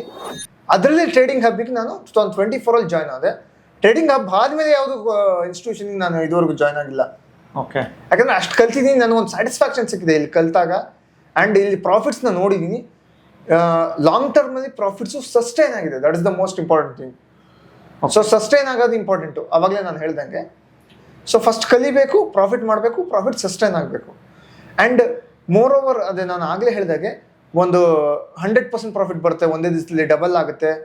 ಆ ಒಂದು ಎಕ್ಸ್ಪೆಕ್ಟೇಷನಿಂದ ಆಮೇಲೆ ತಿಂಗಳಿಗೆ 10% ಬರುತ್ತೆ, ತಿಂಗಳಿಗೆ 5% ಬರುತ್ತೆ, ಈಗ ತಿಂಗಳಿಗೆ 2ರಿಂದ 3% ಬರುತ್ತೆ ಅನ್ನೋ ಒಂದು ಎಕ್ಸ್ಪೆಕ್ಟೇಷನ್ಗೆ ಬಂದು ನಿಂತಿದೆ ನನ್ನ ಎಕ್ಸ್ಪೆಕ್ಟೇಷನ್. ಯಾಕೆಂದರೆ ನಾವು ಕಲಿತಾ ಗೊತ್ತಾಗುತ್ತೆ ನಾವು ಎಷ್ಟು ಮಾಡ್ಬೋದು ಅಂತ. ಸರ್ ಏನಂದ್ರೆ ಇವಾಗ ತಿಂಗಳಿಗೆ 10% ಅಂದ್ರೆ 120% ಆಯ್ತು ವರ್ಷಕ್ಕೆ. ಸೊ ಈವನ್ ಮುಖೇಶ್ ಅಂಬಾನಿನ ಕೂಡ ಅಷ್ಟು ಮಾಡಲ್ಲ, ಅದಾನಿ ಕೂಡ ಅಷ್ಟು ಮಾಡಲ್ಲ, ಬಿರ್ಲಾ ಕೂಡ ಅಷ್ಟು ಮಾಡಲ್ಲ, ನನ್ನ ಫೇವರೇಟ್ ಇನ್ಸ್ಪಿರೇಷನ್ ಟಾಟಾ ಗ್ರೂಪ್ಸ್ ಅವ್ರು ಕೂಡ ಅಷ್ಟು ಮಾಡಲ್ಲ. ನಾವೇನಾದ್ರೂ 3% ಅಂದ್ರೆ ಇಯರ್ಲಿ ನಮ್ಗೆ 36 to 40% ಆಗ್ಬೋದು. ಓಕೆ, ಇಯರ್ಲಿ 36 to 40% ಅಂದ್ರೆ one of the greatest business in the world. ಯಾವ ಬಿಸ್ನೆಸ್ ಅಲ್ಲಿ ನಮ್ಗೆ 36% 40% ಮೇಲೆ ಕೊಡ್ತಾರೆ? ಬ್ಯಾಂಕ್ ಅಲ್ಲಿ ಇಟ್ರೆ ನಿಮ್ಗೆ ಗೊತ್ತು ಎಷ್ಟು ಕೊಡ್ತಾರೆ? 7% ಮ್ಯಾಕ್ಸಿಮಮ್. ಹೆಂಗ್ ಇವ್ರು ಒಂದೇ ದಿವಸಕ್ಕೆ ಡಬಲ್ ಆಗ್ಬಿಡುತ್ತೆ ಅಂತ ತಿಳ್ಕೊಂತಾರೆ ಜನ. ಅವ್ರು ತಪ್ಪಲ್ಲ, ಜನಕ್ಕೆ ಆಸೆ, ಏನೋ ಒಂದು EMI ಆಗುತ್ತೆ, ಒಂದು ಮನೆಗಾಗುತ್ತೆ ಅಂತ. ಸೊ ಎಷ್ಟೋ ಜನ ಸ್ಟೂಡೆಂಟ್ಸ್ ಮೊನ್ನೆ ಯಾರೋ ಬಂದಿದ್ರು ಒಬ್ರು, ಓಕೆನಾ, ಗದಗಿಂದ. ಸರ್ ನಂದು 1 ಕೋಟಿ ಆಗೋಯ್ತು ಸರ್, ಯಾರಿಗೂ ಅಕೌಂಟ್ ಹ್ಯಾಂಡ್ಲಿಂಗ್ ಕೊಟ್ಟಿದ್ದೆ, 1 ಕೋಟಿ ಲಾಸ್ ಆಯ್ತು ಅಂತ. ಇಂಥವ್ರಿಗೆ ಏನ್ ಹೇಳ್ತೀರಾ ಸರ್? ನಾನ್ ಜಸ್ಟ್ ಅವ್ರು ಹೇಳಿದ್ದೇನಂದ್ರೆ ಫಸ್ಟ್ 1 lakh ಹಾಕಿ, ಈ 1 lakh ಆಗ್ತಾ ಆಗ್ತಾ ಆಗ್ತಾ ಅವ್ರಿಗೆ ಗೇಮ್ ತರ ಬಂದ್ಬಿಡ್ತಿದ್ರು, ಗ್ಯಾಮ್ಲಿಂಗ್ ತರ ಅಡಿಕ್ಷನ್ ಹಾಕೋದು. ಡೈಲಿ 10,000 ಪ್ರಾಫಿಟ್ ನೋಡೋದು, 20,000 ಲಾಸ್ ನೋಡೋದು. ಅವ್ರಿಗೆ ಒಂದೇ ಸಲ ಪ್ರಾಫಿಟ್ ನೋಡಿದಾಗ ನನ್ಗೆ ಹೇಳ್ತಾ ಇದ್ರು, ಸರ್ ಶುಗರ್ ಇನ್ಸುಲಿನ್ ಪಕ್ಕದಲ್ಲಿ ಇಟ್ಕೊಂಡು ಟ್ರೇಡ್ ಮಾಡ್ತೀನಿ ಸರ್ ಡೈಲಿ, ಬೇರೆಯವ್ರಿಗೆ ಅಕೌಂಟ್ ಕೊಟ್ಟು ಅಂತ. ನೀವು ಇಂಥವ್ರಿಗೆ ಏನ್ ಹೇಳಕ್ ಇಷ್ಟಪಡ್ತೀರಾ? ಇದು ರಿಯಲ್ ಆಗಿ 1 ಲಕ್ಷಕ್ಕೆ ತಿಂಗಳ 1 ಲಕ್ಷ ಆಗುತ್ತಾ ಸರ್? ತಿಂಗಳ 1 ಲಕ್ಷ ಮಾಡ್ಬೋದು, ಬಟ್ ಕ್ಯಾಪಿಟಲ್ 1 ಕೋಟಿ ಇರಬೇಕು. ತಿಂಗಳಿಗೆ 1 ಲಕ್ಷ ಮಾಡಬೇಕು ಅಂತಂದ್ರೆ. ಅಂಡ್ ಇನ್ನೊಂದು ನಾನು ಏನು ಹೇಳಕ್ಕೆ ಇಷ್ಟಪಡ್ತೀನಿ, ಫಸ್ಟು ನೀವು ಯಾರನ್ನು ನಂಬಕೋಬಿಡಿ, ಫಸ್ಟ್ ಕಲೀರಿ. ನೀವು ಯಾರೋ ಮಾಡ್ತಾರೆ, ನನ್ನ ಅಕೌಂಟ್ ಹ್ಯಾಂಡ್ಲಿಂಗ್ ಯಾರೋ ಮಾಡ್ತಾರೆ ಅಂತ ಕೊಟ್ಟರೆ, ಈಗ ಅವ್ರೇನಾದ್ರು ತಪ್ಪು ಮಾಡಿದ್ರೆ ಸಫರ್ ಆಗೋದು ನೀವು. ಸೊ ಹಂಗಾಗಿ ಫಸ್ಟ್ ನೀವು ಕಲಿತು ನೀವೇ ಟ್ರೇಡ್ ಮಾಡೋದು ಬೆಸ್ಟ್ ನನ್ನ ಪ್ರಕಾರ. ಆ್ಯಂಡ್ ನಾನು ಸಹ ಯಾರಿಗೋ ಟ್ರೇಡಿಂಗ್ ಕೊಟ್ಟು ಅಲ್ಲಿ ಸಹ ದುಡ್ಡು ಕಳ್ಕೊಂಡಿರೋಂಥದ್ದು ಎಕ್ಸ್ಪೀರಿಯನ್ಸ್ಗಳಿದೆ. ಎಕ್ಸ್ಪೀರಿಯನ್ಸ್ ಆದಮೇಲೆ ನನಗೆ ಗೊತ್ತಾಗಿರೋದು, ಓಕೆ ಇದೆಲ್ಲ ತಪ್ಪು ಅಂತ. ಆ್ಯಂಡ್ ಫಸ್ಟು ಈ ಥರ ಲಾಸ್ ಏನಕ್ಕೆ ಆಗುತ್ತೆ ಅಂತಂದರೆ, ನಮಗೆ ನಾಲೆಡ್ಜ್ ಇಲ್ಲ ಪ್ರಾಪರ್. ಆ್ಯಂಡ್ ಆಗಲೇ ಹೇಳಿದಾಗ ಕಲಿಸೋರು ತುಂಬ ಕಡಿಮೆ, ಜೆನ್ಯೂನ್ ಆಗಿ ಹೇಳ್ಕೊಡೋರು ತುಂಬ ಕಡಿಮೆ ಜನ ಇದ್ದಾರೆ. So that is the most important. First you find a good teacher. First ಒಂದು ಫಿಕ್ಸ್ ಆಗಿ, ನಾನು ಕಲಿಯೋವರೆಗೂ ನಾನು ಸ್ಟಾಕ್ ಮಾರ್ಕೆಟಲ್ಲಿ ನಾನು ದುಡ್ಡು ಹಾಕಲ್ಲ ಅಂತ. ಸೊ ದುಡ್ಡು ಮಾಡೋದೆಲ್ಲ ಇಂಪಾರ್ಟೆಂಟ್, ಫಸ್ಟ್ ನಾಲೆಡ್ಜ್ನ ಗೇನ್ ಮಾಡೋದು important. So focus on gaining the knowledge. ಏನಂದ್ರೆ ಸರ್ ಹೇಳ್ತಾ ಇರೋದು ಸಿಂಪಲ್, ನಿಮ್ಗೆ ಬೈಕ್ ಓಡ್ಸಕ್ ಬರುತ್ತಾ, ಅವಾಗ ಹೈವೇಗೆ ಎತ್ಕೊಂಡ್ಬನ್ನಿ. ಇಲ್ಲ ಅಂದ್ರೆ ಅಷ್ಟು ದಿನ ಪ್ರಾಕ್ಟೀಸ್ ಮಾಡಿ, ಪೇಪರ್ ಟ್ರೇಡ್ಸ್ ಮಾಡಿ, ಡಮ್ಮಿ ಅಕೌಂಟಲ್ಲಿ ಟ್ರೇಡ್ ಮಾಡಿ. ಸೊ ಇದೆಲ್ಲ ಕಲಿಸ್ತೀವಿ. ಸ್ಟಾಕ್ ಮಾರ್ಕೆಟ್ ಬೇಸಿಕ್ಕಿಂದ ಹಿಡಿದು ಅಡ್ವಾನ್ಸ್ ಲೆವೆಲ್ವರೆಗೂ ಟ್ರೇಡಿಂಗ್ ಹಬ್ ಕರ್ನಾಟಕ ಅನ್ನೋದು ಇಟ್ಟಿರೋದು ಅದಕ್ಕೆ. ನಮ್ಮ ಬ್ಯಾಂಗ್ಳೂರಲ್ಲಿ ಒಂದು ಬ್ರಾಂಚ್ ಇದೆ, ಮೈಸೂರಲ್ಲಿ ಒಂದು ಬ್ರಾಂಚ್ ಇದೆ, ಇವಾಗ ದೇವನಹಳ್ಳಿಯಲ್ಲಿ ಒಂದು ಬ್ರಾಂಚು ಇನ್ನೊಂದು 10 days ಓಪನ್ ಆಗುತ್ತೆ, 3 branches. ನಾವು ಕೂಡ ಕರ್ನಾಟಕದಲ್ಲಿ ಸ್ಟಾಕ್ ಮಾರ್ಕೆಟ್ ಫೈನಾನ್ಷಿಯಲ್ ಫ್ರೀಡಮ್ನ ಹಬ್ಸಕ್ಕೆ ಟ್ರೈ ಮಾಡ್ತಾ ಇದೀವಿ. ಅಲ್ಲಿಗೂ ಕೆಲವ್ರು ಬೇರೆದ್ರಲ್ಲಿ ಹೋಗಿ ಸಿಗಾಕೊಂತೀರಾ, ಪರವಾಗಿಲ್ಲ, ಅವ್ರು ಲಾಸ್ಟ್ ಸಿಗೋದೇ ಟ್ರೇಡಿಂಗ್ ಹಬ್ ಕರ್ನಾಟಕ. ಸೊ ಸಿಗುತ್ತೆ ಸರ್. ನಿಮಗೆ ಇವಾಗ ಆಪ್ಷನ್ಸ್ ಟ್ರೇಡಿಂಗ್ ಅಂತೀರಾ, ಆಪ್ಷನ್ಸ್ ಅಷ್ಟು ಈಸಿನಾ ಟ್ರೇಡ್ ಮಾಡೋಕ್ಕೆ? ಖಂಡಿತ ಇಲ್ಲ ಸರ್. ಆ್ಯಂಡ್ ಎಲ್ಲರೂ ಇನ್ಸ್ಟಿಟ್ಯೂಷನಲ್ ಆಗಿರ್ಬೋದು, ಸ್ಟೂಡೆಂಟ್ಸ್ ಆಗಿರ್ಬೋದು, ಮಾಡೋ ತಪ್ಪೇನಂದರೆ ಫಸ್ಟ್ ಆಪ್ಷನ್ಸ್ ಟ್ರೇಡಿಂಗ್ ಮಾಡಕ್ಕೆ ಹೋಗ್ತಾರೆ. ಕೆಲವೊಂದು ಇನ್ಸ್ಟಿಟ್ಯೂಷನ್ ಏನು ಮಾಡ್ತಾರೆ, ಈಗ ಆಪ್ಷನ್ಸ್ಲಿ ಗ್ರೀಕ್ಸ್ ಅನ್ನೋದು ಒಂದು ಬಹಳ ಇಂಪಾರ್ಟೆಂಟ್ ಪಾರ್ಟ್. ಗ್ರೀಕ್ಸೇ ಹೇಳ್ಕೊಡ್ದೆ ಆಪ್ಷನ್ಸ್ ಬೈಯಿಂಗ್ ಕೂರಿಸ್ಬಿಡ್ತಾರೆ, ಇಲ್ಲಿ ತಗೊಳ್ಳಿ ಇಲ್ಲಿ ಮಾರಿ ಅಂತ ಹೇಳ್ಕೊಡ್ತಾರೆ. ಅಷ್ಟೇ ಅಲ್ಲ ಕಲಿಯೋದು, ಒಂದು ಬಹಳ ಇಂಪಾರ್ಟೆಂಟ್ ಪಾಯಿಂಟ್ಸ್ ಏನಿದೆ. ಗ್ರೀಕ್ಸ್ ಅಂದ್ರೇನು, ಗ್ರೀಕ್ಸಿಂದ ಏನು ಅಡ್ವಾಂಟೇಜಸ್ ಇದೆ, ಡಿಸ್ಅಡ್ವಾಂಟೇಜಸ್ ಇದೆ, ಅದನ್ನು ಫಸ್ಟ್ ಕಲಿಸ್ಬೇಕು. ಅದನ್ನ ಕಲಿಸದೆ ಆಪ್ಷನ್ಸ್ ಬೈ ಕೂರಿಸ್ಬಿಡ್ತಾರೆ. ಅವರು ಮಾರ್ಕೆಟ್ ಮೇಲಕ್ಕೆ ಹೋಗ್ತಾ ಇದೆ, ಹಂಗೂ ಯಾಕೆ ನನ್ನ ಪ್ರೀಮಿಯಂ ಕೆಳಗಡೆ ಬರ್ತಾ ಇದೆ, ಈ ಥರ ಕನ್ಫ್ಯೂಸ್ ಮಾಡ್ಕೊಂಡೆ ಎಷ್ಟೋ ಜನ ದುಡ್ಡು ಕಳ್ಕೊತಾರೆ. ಈ ಥರದ ಗ್ರೀಕ್ಸ್ ಅಂದ್ರೆ ಪ್ರಾಫಿಟ್ ಎಷ್ಟು ಕೊಡುತ್ತೆ, ನಮ್ಗೆ ಏನಾದ್ರು ಬ್ರೇಕ್ ಇವನ್ ಹತ್ರ ಹೋಗಿಲ್ಲ ಅಂದ್ರೆ ಲಾಸ್ ಎಷ್ಟು ಕೊಡುತ್ತೆ, ಟೀಟಾ ಡಿ ಕೆ ಎಷ್ಟಾಗುತ್ತೆ, ಆಪ್ಷನ್ಸ್ 0 ಆಗೋಗುತ್ತೆ. ಎಷ್ಟೋ ಜನ ಗೊತ್ತಿಲ್ಲ, ATM ಆಪ್ಷನ್ 0 ಆಗುತ್ತೆ. ನೀವು ಹೇಳ್ದಂಗೆ ಅದು ಗ್ರೀಕ್ಸ್ ಇಂದ. ಎಷ್ಟೋ ಜನ ಗ್ರೀಕ್ಸ್ ಗೊತ್ತಿಲ್ಲ. ಸೊ ನೆಕ್ಸ್ಟ್, ಎಷ್ಟೋ ಜನ ಗ್ರೀಕ್ಸ್ ಹೇಳ್ಕೊಡಲ್ಲ. ಎಷ್ಟೋ ಜನ ಗ್ರೀಕ್ಸ್ ಹೇಳ್ಕೊಡಲ್ಲ. ನಾವು ಗ್ರೀಕ್ಸ್ ನೀಟಾಗಿ ಎಕ್ಸ್ಪ್ಲೇನ್ ಮಾಡ್ತೀವಿ. ಡೆಲ್ಟಾ ಅಂದ್ರೆ ಏನು, ಗಾಮಾ ಅಂದ್ರೆ ಏನು, IV ಅಂದ್ರೆ ಏನು, ಟೀಟಾ ಅಂದ್ರೆ ಏನು. ಸೊ ಎಲ್ಲ basic to advance. So next, which strategy that you are making consistency profit ಆಮೇಲೆ ಡಿಸ್ಕಸ್ ಮಾಡೋಣ ಎಷ್ಟು ಮಾಡಿದೀರ ಅಂತ. ನಿಮ್ಮ ಫೇವ್ರೇಟ್ ಸ್ಟ್ರಾಟಜಿ ಯಾವ್ದು sir? Short straddle one of my favourite. Short straddle sir, ಬರೀ ಶಾರ್ಟ್ ಸ್ಟ್ರಾಡಲ್ ಅಂದ್ರೆ ಕೆಲವರು call option put option sell ಮಾಡಿಬಿಟ್ಟು ಕುತ್ಕೊಂಡ್ಬಿಟ್ರೆ ದುಡ್ಡಾಗುತ್ತೆ ಅಂತಾರೆ. ಇದು ನಿಜಾನಾ? ತುಂಬಾ ಡೇಂಜರ್ ಅದು. ಯಾಕೆ ಅಂತಂದ್ರೆ ಮಾರ್ಕೆಟ್ ಏನಾದ್ರು ರಿವರ್ಸ್ ಟ್ರೆಂಡ್ ಹೋಯ್ತು ಅಂತಂದ್ರೆ, ಏನಾದ್ರು ಒಂದು ಮೂಮೆಂಟ್ ಅಪ್ ತಗೊಂಡು ಟ್ರೆಂಡ್ ತಗೊಂಡು ಅಂದ್ರೆ unlimited loss. Okay. So first ನಾವು ಸ್ಟಾಪ್ ಲಾಸ್ ಇಡಬೇಕು, ಎಷ್ಟು ನಾವು ಲಾಸ್ ತಗೊಳಕ್ ರೆಡಿ ಇದೀವಿ ಅಂತ. ಆಮೇಲೆ ಸ್ಟಾಪ್ ಲಾಸ್ ಇಟ್ಟಾದ್ಮೇಲೂ ಸಹ ಮಾರ್ಕೆಟ್ ಹೆಂಗ್ ರಿವರ್ಸ್ ಹೋದ್ರೆ ಏನ್ ಮಾಡಬೇಕು. ಸೊ ನೀವು ನೋಡಿದಂಗೆ what is your stop loss sir? ಎಲ್ಲರೂ ಕೇಳೋದು ಅಷ್ಟೇ. ಓಕೆ, ಸ್ಟಾಪ್ ಲಾಸ್ ಬಗ್ಗೆ ಏನೋ ಹೇಳ್ತಾ ಇದ್ದೀರಾ. What is your stop loss on 25% on premium. On capital? On capital ನಾನು 1 ದಿವಸಕ್ಕಾದ್ರೆ 1% ಅಷ್ಟೇ. ಅರ್ಥ ಏನಂದ್ರೆ, 1 ಲಕ್ಷದಲ್ಲಿ ಇಟ್ಕೊಂಡು ನಾವೇನಾದ್ರು ಟ್ರೇಡ್ ಮಾಡ್ತಾ ಇದೀವಿ ಅಂದ್ರೆ 1% ಅಂದ್ರೆ 1000 ರೂಪಾಯಿ ಎಸ್ಸಲ್ಲಿ ಇಡಬೇಕು. ನೀವು ಜನ ಏನ್ ಮಾಡ್ತೀರಾ, 1000 ರೂಪಾಯಿ ಪ್ರಾಫಿಟ್ ಎಕ್ಸ್ಪೆಕ್ಟ್ ಮಾಡ್ತೀರಾ, ಲಾಸ್ ನೋಡಿದ್ರೆ 10,000 ಬುಕ್ ಮಾಡಿರ್ತೀರ. ಸೊ ಅಂದ್ರೆ ರಿಸ್ಕ್ ಟು ರಿವಾರ್ಡ್ ಏನಾದ್ರು ಮ್ಯಾಚ್ ಆಗ್ತಾ ಇದೆಯಾ? ಮ್ಯಾಚ್ ಆಗ್ತಾ ಇಲ್ಲ. ಸ್ಟಾಕ್ ಮಾರ್ಕೆಟ್ ಅಲ್ಲಿ ದುಡ್ಡು ಮಾಡ್ಬೇಕಂದ್ರೆ ರಿಸ್ಕ್ ಟು ರಿವಾರ್ಡ್ 1% ರಿಸ್ಕ್ ಇಡಬೇಕು, 2% ಗೇನ್ ಮಾಡಬೇಕು. ಅಂದ್ರೆ 2% ಎಲ್ಲ ಟೈಮಲ್ಲಿ ಆಗುತ್ತೆ ಅಂತಲ್ಲ, ರಿಸ್ಕ್ ಟು ರಿವಾರ್ಡ್ ಅಂತೀವಿ. ಸೊ ಜನ ಏನ್ ಮಾಡ್ತಾರೆ ಸರ್, ಕೆಲವು ನನ್ಗೆ ಫೋನ್ ಮಾಡ್ತಾರೆ ಈ ಉತ್ತರ ಕರ್ನಾಟಕದಿಂದ, ಸರ್ 2,000 ಬರೋವರೆಗೂ ನಾನು ಲಾಸ್ ಅಲ್ಲಿ ಬೇಕಾದ್ರೆ ಇಡ್ತೀನಿ, 500 ರೂಪಾಯಿ ಪ್ರಾಫಿಟ್ ಬಂದ್ರೆ ನಾನು ತಡ್ಕೊಳಕ್ ಆಗಲ್ಲ ಸರ್, ಬುಕ್ ಮಾಡಬೇಕು that is the most because of the FOMO, fear of missing out. Next greedy, market ಅಲ್ಲಿ ಆಪ್ಷನ್ಸ್ ಅಲ್ಲಿ 1 ಲಕ್ಷ ಹಾಕಿದ ತಕ್ಷಣ ಡೈಲಿ 10,000 ಮಾಡಬೇಕು, 20,000 ಮಾಡಬೇಕು, ಈ ಫೇಕ್ ಸ್ಕ್ರೀನ್ ಶಾಟ್ಸ್ ಹಾಕೋದು. ಸೊ ಈ ತರ ಎಲ್ಲ ಇರೋ ಚಾಲೆಂಜಸ್ ಅಲ್ಲಿ ಸೊ ನಮ್ಮ ಅಕಾಡೆಮಿ ಅವ್ರಿಗೆ ಸಿಗೋದೇ ಲಾಸ್ಟ್ ಅಲ್ಲಿ. ಓಕೆನಾ, ಓಕೆ ಇಲ್ಲಿ ನೋಡ್ಬಿಡೋಣ ಅಂತ ಕೆಲವ್ರು ಬರ್ತಾರೆ, ಓಕೆ ವಿಧಿ ಬರ ಟ್ರೈ ಮಾಡೋಣ, ನಮ್ ವಿಧಿ ಬರ. ಬಟ್ ಫಸ್ಟ್ ನೀಟಾಗಿ ಕಲ್ತ್ಕೊಳ್ಳಿ. ನೀವು ನೋಡಿ ಇಂಥವ್ನ ಕೂರ್ಸ್ಬಿಟ್ಟು ಏನಕ್ಕೆ ಮಾಡ್ತಾ ಇದೀವಿ ಅಂದ್ರೆ ಈಸ್ ಎ ಪ್ರೊಫೆಷನಲ್ ಲಾಯರ್, ಓಕೆನಾ. ಸೊ ಅರ್ಥ ಮಾಡ್ಕೊಳ್ಳಿ. ನೆಕ್ಸ್ಟ್ ಸೊ ಶಾರ್ಟ್ ಸ್ಟೈಡ್ ಅಲ್ಲ, ಓಕೆ ಸರ್. ಸೊ ಅಡ್ಜಸ್ಟ್ಮೆಂಟ್ಸ್ ಏನಾದ್ರು ಮಾಡ್ತಾರೆ ಇಲ್ಲ ಪ್ಲೈನ್ ಶಾರ್ಟ್ ಸ್ಟೈಡ್ ಅಲ್ಲ? ನಾನು ಹೌದು ಹೆಡ್ಜಿಂಗ್ ಮಾಡ್ತೀನಿ. ಹೆಡ್ಜಿಂಗ್ ಮಾಡ್ತೀರಾ? ಸೊ ಹೆಡ್ಜಿಂಗ್ ಕಲ್ತ್ಕೊಳ್ಳಿ, ಓಕೆನಾ. ಡೆಲ್ಟಾ ಹೆಂಗ್ ಅಡ್ಜಸ್ಟ್ ಮಾಡೋದು, ಸ್ಟಾರ್ಟರ್ಸ್ ಹೆಂಗ್ ಅಡ್ಜಸ್ಟ್ ಮಾಡೋದು, ಸೊ ಅದೆಲ್ಲ ಹೇಳ್ಕೊಡ್ತೀವಿ, ಓಕೆನಾ. ಅವರು ಕಲ್ತೆ ಮಾಡಿರ್ತಾರೆ. Sir final question, what is your risk management rule now? Risk management per daily ಒಂದು ದಿವಸಕ್ಕೆ 1% ಗಿಂತ ಜಾಸ್ತಿ ನಾನು ಕಳ್ಕೋಬಾರ್ದು. ಓಕೆ ಸರ್, 1% ಸ್ಟಾಪ್ ಲಾಸ್ ಇಟ್ಟಾದ್ರೆ ಮತ್ತೆ ಮಾಡ್ತೀರಾ ಇಲ್ಲ ನಾಳೆ ಮಾಡಿ? ಇಲ್ಲ ಅಷ್ಟೇ, it's a bad day, it's my loss, I have to accept my loss ಅಷ್ಟೇ. ಸೊ ಟ್ರೇಡಿಂಗ್ ಅಂದ್ರೆ ಲಾಂಗ್ ಟರ್ಮಲ್ಲಿ ಯೋಚನೆ ಮಾಡೋದು, ಇವತ್ತೇ ಮುಳುಗಿ ಇವತ್ತೇ ಎದ್ದೋಳೋದಲ್ಲ. ಸೊ 1% ಲಾಸ್ ಆಯ್ತು ಅಂದ್ರೆ ಇವತ್ತು ಲ್ಯಾಪ್ಟಾಪ್ನ ಮುಚ್ಚಿಬಿಟ್ಟು ಮೊಬೈಲ್ನ ಮುಚ್ಚಿಬಿಟ್ಟು ನಾಳೆ ಬನ್ನಿ. ನಾನು ಯಾವುದೋ ಪಾಸ್ಟ್ ವಿಡಿಯೋಸಲ್ಲಿ ಹೇಳಿನಿ ಸೂರ್ಯ ಮತ್ತೆ ಹುಟ್ಟುತ್ತಾನೆ ಅಂತ. ಇವತ್ತು ಮುಳುಗಿರ್ಬೋದು, ಸ್ಟ್ರಾಟಜಿ ಯಾವತ್ತು ಫ್ಲಾಪ್ ಆಗಲ್ಲ, ನಾವು ಫ್ಲಾಪ್ ಆಗ್ತೀವಿ ಸರ್. ಸ್ಟ್ರಾಟಜಿ ಫ್ಲಾಪ್ ಆಗುತ್ತಾ, ನಾವು ಫ್ಲಾಪ್ ಆಗ್ತೀವ? ನಾವೇ ಫ್ಲಾಪ್ ಆಗ್ತೀವಿ. ಸ್ಟ್ರಾಟಜಿನ ಕರೆಕ್ಟಾಗಿ ಯೂಸ್ ಮಾಡಕ್ ಬರದೇ ಇದ್ರೆ ಫ್ಲಾಪ್. 100% ಸ್ಟ್ರಾಟಜಿ ಫ್ಲಾಪ್ ಆಗಲ್ಲ, ಬಿಕಾಸ್ ಸ್ಟ್ರಾಟಜಿ ವರ್ಕ್ ಆಗುತ್ತೆ. ಕೆಲವ್ರು ನೋಡಿ ನೀವು ಸ್ಟ್ರಾಟಜಿ ವರ್ಕ್ ಆಗಲ್ಲ ಅಂದ್ರೆ ಸ್ಟ್ರಾಟಜಿ ವರ್ಕ್ ಆಗುತ್ತೆ, ಬಟ್ ಅವ್ರು ಕನ್ಸಿಸ್ಟೆನ್ಸಿಯಾಗಿ ಮಾಡಿರ್ತಾರೆ. ಇವತ್ತು ಮಾಡಿರ್ತಾರೆ, ನಾಳೆ ಮಾವನ್ ಮದ್ವೆ ಅಂತ ಹೋಗಿರ್ತಾರೆ, ನಾಳಿದ್ದು ಅಕ್ಕನ ಮಗಳ ಮದ್ವೆ ಅಂತ ಹೋಗಿರ್ತಾರೆ, ಅದು ಇವತ್ತು ಪ್ರಾಫಿಟ್ ಚೆನ್ನಾಗಿ ಕೊಟ್ಟಿರುತ್ತೆ. ಸೊ ಕನ್ಸಿಸ್ಟೆನ್ಸಿ ಹೆಂಗ್ ಸರ್? ಟ್ರೇಡಿಂಗ್ ಅಂದ್ರೆ ಏನು, ಇವಾಗ ಕನ್ಸಿಸ್ಟೆನ್ಸಿ ಹೆಂಗ್ ಸರ್? ಕನ್ಸಿಸ್ಟೆನ್ಸಿ ಹೆಂಗೆ ಅಂತಂದ್ರೆ ಅದೇ ನಾನು ಆಗ್ಲೇ ಹೇಳ್ದಂಗೆ ಒಂದೇ ದಿವಸದಲ್ಲಿ ಲಾಭ ಬಂತು ಅಂತ ಸ್ಕ್ರೀನ್ಶಾಟ್ ತೋರಿಸ್ತಾರೆ ಅಂತ ಹೇಳಿದ್ನಲ್ಲ. ಒಂದ್ ದಿವಸ ಸ್ಕ್ರೀನ್ಶಾಟ್ ಅಲ್ಲ ನಾವು ನೋಡ್ಬೇಕಾಗಿರೋದು, ಒಂದು ತಿಂಗಳಲ್ಲಿ ನಾವು ಎಷ್ಟು ಪ್ರಾಫಿಟ್ ಮಾಡಿದೀವಿ, ಎಷ್ಟು ದಿವಸ ಲಾಸ್ ಆಗಿದೆ, ಎಷ್ಟು ದಿವಸ ಪ್ರಾಫಿಟ್ ಆಗಿದೆ, ಅದು ಚಾರ್ಜಸ್ಸು ಆ್ಯಂಡ್ ಬ್ರೋಕರೇಜ್ ಅದೆಲ್ಲ ಡಿಡಕ್ಟ್ ಆಗಿ ನಮ್ಗೆ ಎಷ್ಟು ಪ್ರಾಫಿಟ್ ಬಂದಿದೆ ಅನ್ನೋ ಒಂದು ಕನ್ಸಿಸ್ಟೆನ್ಸಿ ನೋಡಬೇಕು. ಪ್ರಾಫಿಟ್ ಎಷ್ಟು ಮಟ್ಟಕ್ಕೆ ಸಸ್ಟೈನ್ ಆಗ್ತಾ ಇದೆ ಅನ್ನೋದು ನೋಡಬೇಕು. ಲಾಂಗ್ ಟರ್ಮ್ ಆಗಿ 1 ವರ್ಷದಲ್ಲಿ ನಾನು ಎಷ್ಟು ಪ್ರಾಫಿಟ್ ಮಾಡಿದ್ದೀನಿ ಆ ಥರ ನೋಡಬೇಕು. ಆವಾಗ ನಮಗೆ ಕನ್ಸಿಸ್ಟೆನ್ಸಿ ಏನು, ಎಷ್ಟು ಮಟ್ಟಕ್ಕೆ ನಾನು ಸಸ್ಟೈನ್ ಆಗ್ತಾ ಇದೆ ಪ್ರಾಫಿಟ್ಟು, ಅದರಲ್ಲಿ ಎಷ್ಟು % ನಾನು ತೆಗಿತಾ ಇದ್ದೀನಿ ಇದನ್ನು ನೋಡಬೇಕು. ಆವಾಗ ಸ್ಟ್ರಾಟಜಿ ಚೆನ್ನಾಗಿದೆಯಾ, ನಾನು ಕರೆಕ್ಟಾಗಿ ಮಾಡ್ತಾ ಇದ್ದೀನಾ, ನಾನು ಎಷ್ಟು ಮಟ್ಟಿಗೆ ಕಲ್ತಿದ್ದೀನಿ, ಇವೆಲ್ಲ ನನಗೆ ಗೊತ್ತಾಗುತ್ತೆ. ಸೊ ಫೈನಲಿ ಸ್ಟೂಡೆಂಟ್ ಇನ್ನೊಂದು ಕ್ವಶನ್, ನನಗೆ one of the closest associate, ನನ್ನ ಕ್ಲಾಸ್ಮೇಟ್ ಕೂಡ, ಓಕೆನಾ. ನವೀನ್, ಸ್ಟಾಕ್ 0 ಆಗುತ್ತೆ, ನೀನ್ ಹೇಳ್ದಂಗೆ ಕ್ಲಾಸಲ್ಲಿ ಹೇಳ್ಕೊಟ್ಟಿದ್ಯಾ, ಸ್ಟಾಕ್ 0 ಆಗುತ್ತೆ ನಿಜ, ಓಕೆನಾ. ಇಂಡೆಕ್ಸ್ ಯಾಕೆ 0 ಆಗಲ್ಲ? ಸೊ ETFs ಯಾಕೆ ಬೆಸ್ಟ್ ಆಗುತ್ತೆ? ಸೊ ಕ್ವಶನ್ ಸರ್, ಈಗ ಸ್ಟಾಕ್ 0 ಯಾಕಾಗುತ್ತೆ ಅಂತಂದ್ರೆ ಎಷ್ಟೇ ಒಳ್ಳೆ ಕಂಪನಿ ಆಗಿದ್ರು ಸಹ ಏನೋ ಒಂದು ರೀಸನ್ಗೆ ಅದು ಮುಚ್ಚೋಗೋ ಸಾಧ್ಯತೆ ಇರುತ್ತೆ.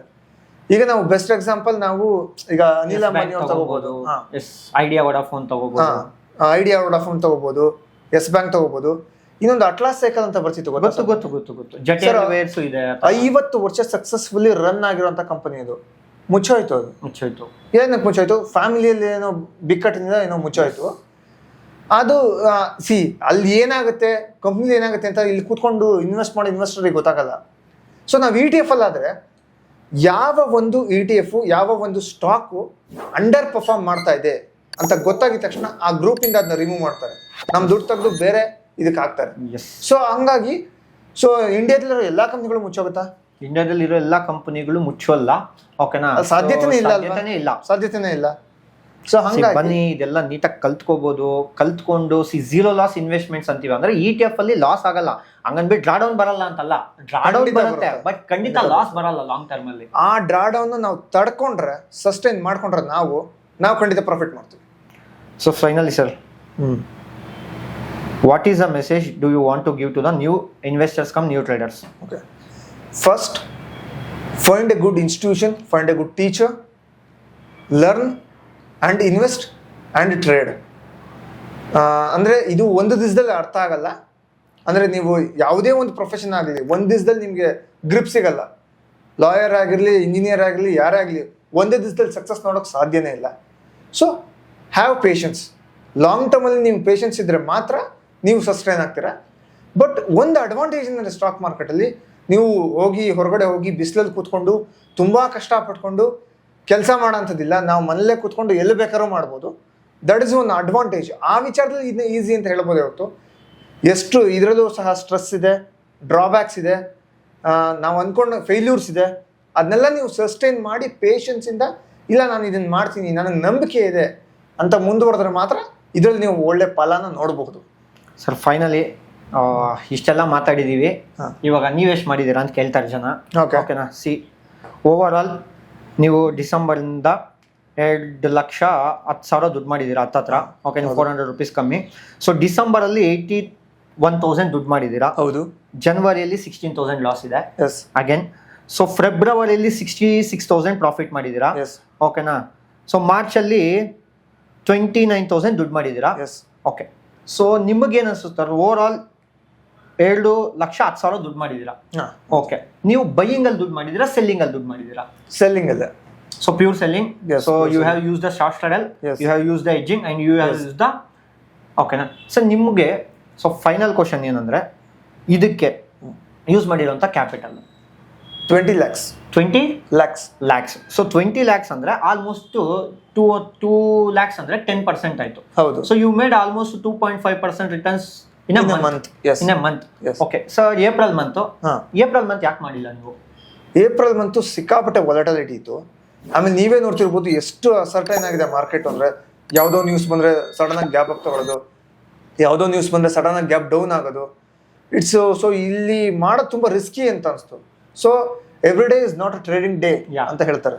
Sometimes no trade is a good profitable day ಅಂತ. Yes. ಕಳ್ಕೊಳೋದಕ್ಕಿಂತ ಸುಮ್ಮನೆ ಇದ್ದು ಕ್ಯಾಪಿಟಲ್ ನ ಪ್ರೊಟೆಕ್ಟ್ ಮಾಡೋದು ಬೆಸ್ಟ್ ಅಂತಾರೆ. ಸಮ್ ವ್ಯೂ, ನಿಮ್ ವ್ಯೂ ಇರುತ್ತೆ, ಓಕೆ ಇವತ್ತು ಮಾಡಬಾರ್ದು ಅಂತ, ನೀವು ಅವತ್ತು ಮಾಡಲ್ಲ. ಲೈಕ್ ವಾರ್ ಸಿಚುವೇಶನ್ ಇದ್ದಾಗ ವಾಲಟೈಲ್ ಇರುತ್ತೆ. ಓಕೆನಾ? ಸೊ ಫೈನಲಿ ನಿಮ್ಮ ಟ್ರೇಡಿಂಗ್ ಹಬ್ ಬಗ್ಗೆ ಏನ್ ಹೇಳಕ್ ಇಷ್ಟಪಡ್ತೀರಾ? ಜನ ಇಲ್ಲಿ ಟ್ರೇಡಿಂಗ್ ಹಬ್ ಅಲ್ಲಿ ಬಂದು ಕಲಿಬೋದಾ? ನಾನು ಯೂಸ್ ಮಾಡೋ ಶಾರ್ಟ್ ಸ್ಟ್ರಡಲ್ ನಿಮ್ಗೆ ಕಲ್ಸ್ಕೊಟ್ಟಿದೀನಿ, ಓಕೆ, ಬೇರೆಯವ್ರು ಕಲಿಬೋದಾ? ಖಂಡಿತ ಕಲಿಬೋದು. ಸ್ಟ್ರಾಟಜಿ ಕಲಿಯೋದು ಈಸಿ, ಇಂಪ್ಲಿಮೆಂಟ್ ಮಾಡೋದು ಈಸಿ, ಬಟ್ ಸಸ್ಟೈನ್ ಆಗಕ್ಕೆ ನೀವು ಸ್ವಲ್ಪ ಕಷ್ಟಪಡಬೇಕು ಅಂತ ಹೇಳಕ್ ಇಷ್ಟಪಡ್ತೀನಿ. ಓಕೆ, ಸಸ್ಟೈನ್ ಆಗೋಕ್ಕೆ ಹೇಳಕ್ಕೆ ಇಷ್ಟಪಡ್ತಿಲ್ಲ. ಸಿ ಫ್ರೆಂಡ್ಸ್, ನಾನು ಇವ್ರನ್ನ ಕರೆಸಿರೋ ವಿಚಾರ ಒಂದೇ. ಇದೇ ಥರ ನೆಕ್ಸ್ಟು ತುಂಬ ಜನ ಬರ್ತಾರೆ. ಓಕೆ, ನಾನು ತುಂಬ ಜನಕ್ಕೆ ಒಳ್ಳೆ ಪ್ರಾಫಿಟ್ಸ್ ತೆಗ್ಸಿದ್ದೀನಿ. ಓಕೆನಾ? ಸಿ, ಪ್ರಾಫಿಟ್ ಮಾಡಬೇಕಂದ್ರೆ ಅಲ್ಪ ಸ್ವಲ್ಪ ಕ್ಯಾಪಿಟಲ್ ಬೇಕು. ಸರ್ ನನಗೆ 1 ಲಕ್ಷದಲ್ಲಿ ದೈನ 10,000 ಮಾಡಿಸಿ ಅಂದರೆ ದಯಮಾಡಿ ಬೇರೆ ಇನ್ಸ್ಟಿಟ್ಯೂಷನ್ಸ್ಗೆ ಹೋಗಿ, ನಮ್ಮ ಇನ್ಸ್ಟಿಟ್ಯೂಷನ್ಸ್ ಬರೋಕ್ಕೆ ಹೋಗಬೇಡಿ. ನಾವು ಡೈಲಿ 1 ಲಕ್ಷದಲ್ಲಿ ತಿಂಗಳು 1 ಲಕ್ಷ ಮಾಡಿಸೋರಲ್ಲ, ನಾವೇನಿದ್ರು ಬಿಸ್ನೆಸ್ ಥರ ಥಿಂಕ್ ಮಾಡೋರು. ಓಕೆನಾ? ಸೊ 1 ಲಕ್ಷದಲ್ಲಿ 1 ಲಕ್ಷ ತಿಂಗಳಿಗೆ ಬರುತ್ತೆ ಅಂದ್ರೆ ಇಟ್ಸ್ ಇಂಪ್ರಾಕ್ಟಿಕಲ್. ಸೊ ಇಂಪ್ರಾಕ್ಟಿಕಲ್ ಹೋಗ್ಬೇಡಿ. ಬೇಗ ಸ್ಕ್ಯಾಮ್ಸ್ ಅಲ್ಲಿ ಸಿಗಾಕೊಂತೀರಾ, ಬೆಳಗ್ಗೆ TV 9 ಫೋಟೋ ಹಾಕ್ಸ್ಕೊಂತೀರಾ ಅಷ್ಟೇ. ಓಕೆನಾ?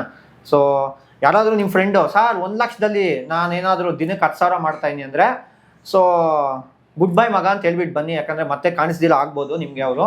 ಸೊ ನೆಕ್ಸ್ಟ್ ಕಾಣಿಸಿದ್ರೆ ಎಲ್ಲ ಮೀಡಿಯಾದಲ್ಲಿ ಎಲ್ಲಾದರೂ ಕಾಣಿಸ್ಬೋದು ನನ್ನ ದುಡ್ಡು ಹೋಯ್ತು ಅಂತ.